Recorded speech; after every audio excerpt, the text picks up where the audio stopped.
My name is Tran from Vietnam, and I'm currently a teacher of English. And I'm teaching over here, in this little small town over here in Vietnam. And in my country, we have 94 million people with over 22 million people learning English as a compulsory subject. But the problems is that we only have about some 70,000 teachers of English. That means the teacher-student ratio go up to 1/315. And of course, that heavy workload together with the limited budget and also the long distance to major cities, prevent all the teachers to get professional development. And as you can see from the numbers, maybe just only 1 or 2 key teachers from a school will get sent to major cities or abroad to get training. Then they will come back and disseminate what they learned for the others. However, I do believe that every teacher deserves continuous professional development, and also there must be a more economical, more time saving, and of course, efficient solution to the situation. And that's why I started my study. The opportunity came in 2008 when our government initiated a project that is worth $5 billion to reform language training across the country with a focus on training and improving the teachers of English proficiency in the language. And after 4 years of intensive training and assessment, the good news was that the rate of qualified teachers that had more than tripled to 32% by the end of 2015. Of course, the biggest challenge remains that still there are so many teachers who need to improve their oral skills. And the reason was that not all of them would be able to get exposed to the language in their daily life, and also because of the lack of qualified teacher trainers and language schools in Vietnam too. So from my own experience as a teacher trainer, I just realized that pronunciation training is necessary and essential for those teachers to improve their communication ability. And the thing is that the on-site training that is provided by the project has been reported to be costly, inefficient, and also unsustainable because of the lack of effective teacher training and teacher professional development. So in order to address that big problem, we need to provide PD, of course. Sustainable PD for English teachers across the country. And still, the current practice of providing PD for those teachers was said to be inadequate and inefficient. And that's why I look forward to mobile learning to look for a practical solution to the puzzle. And to aim to answer this research question, this is the overarching research question, to use mobile learning to improve English pronunciation for teachers of English in provincial universities across the country in the form of a PD online course. To answer this question, I aim to answer some of the sub-questions, including finding out the training needs for these teachers, and then find out the principles that are necessary for mobile learning to successfully support online learning, and also how to find a way to modify and to use existing resources to design and implement an online pronunciation course for those teachers, and finally to create the necessary adjustment in course design to fix the specific context of Vietnam.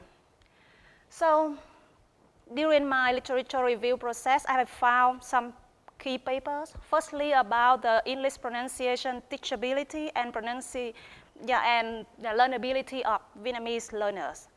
Cunningham had found out some problematic features for pronunciation for Vietnamese learners, and she also found out that some of them are really susceptible to change thanks to teaching. And of course, she suggests further study. Here, on the other field, mobile learning, I have filed an influential paper on the benefits of mobile learning and its applicability into language learning. At the end of the paper, the author has proposed the question whether the benefits of mobile learning can change language learning or not. And that's where my research project will come in, because I aim to answer that question in terms of pronunciation, an important part or component of language learning. And finally, I also filed the latest paper on PD for English teachers in universities in Vietnam, even though these authors only study about the principles for PD provision in Vietnamese university without going further into online or distant PD provision. And that's where I intend to focus my study on. On the next part, my ideas for intervention is to create an online pronunciation course. And of course, they will be aimed for teachers at provincial, local university who are away from major cities. Then I chose pronunciation because even though it's important in creating intelligibility for communication, still it had largely been neglected by teachers and even learners in Vietnam and other countries too. And this would be an iteration, with the repetition of 2-3 times of the course designing, implementation, and then data collected and analysis, and then redesign and re-implementation of the course. So I did it because the methodology for my study is design-based research, which involves the conceptualization and iterative of the intervention so that we can generate and test the design and the learning and teaching principles. And here, for each course, there will be about some 30 teachers, and the course will last for around some 12 weeks. And in total, there will be 60 to 90 teachers participating in the research. Both kinds of qualitative and quantitative data would be collected. For each course, before and after the course, the teachers would take part in a survey and they also will do the pre and post test, and also some interviews will be conducted. And during the course, there would be the data collected on participation statistics, the online section recording, and the profile with mobile apps using, and website progress analytics. So after each course, we will collect and then analyze the data, and again, we'll find out what are the effective practices, the remaining challenges before we propose the solution and redesign and implement the course again. So the tools over here, firstly about the pedagogical approach, there would be mobile learning, and by mobile learning, I mean both the learner's mobility and also the use of mobile devices, including the smartphone, tablets, laptops, etc.